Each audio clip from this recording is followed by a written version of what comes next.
Who were the Greensboro Four?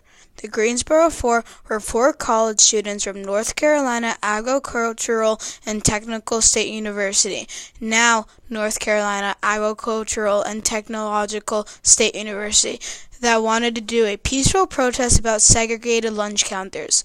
They wanted to do this because they thought it was very unfair what happened to Emmett Till.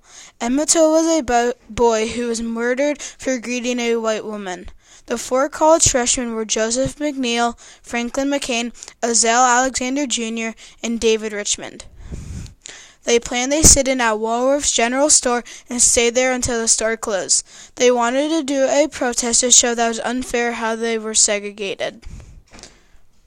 It all started on February 1st, 1960, at Woolworth's General Store. The students went to buy toothpaste, and then they walked up to the lunch counter and tried to order coffee. They were told they could not order at the lunch counter by the staff because the counter policy is that they can only serve whites. They refused to leave until they were served, so they sat there the whole day until the store closed.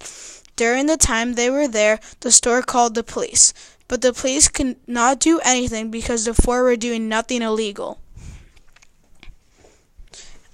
As this was going on, Ralph Jones, a local white businessman who was helping the four, called the local news to provide coverage on the sit-in. This inspired other sit-ins to happen in Nashville, San Antonio, and Chattanooga, Tennessee.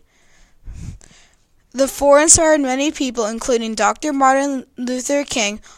Woolworth started serving African Americans in the summer of 1960, but everywhere in the U.S. started to serve African Americans in 1964 when the law was signed by President Lyndon Johnson that you can't segregate public facilities. Some of the first people to get served at Woolworth's General Store were African American employees. I think it was very brave that the Greensboro Four stood up for their equal rights by doing a peaceful protest. They never threw punches or pushed the whites, but they sat there until they got equal rights. This was the beginning of the movement that stopped segregation.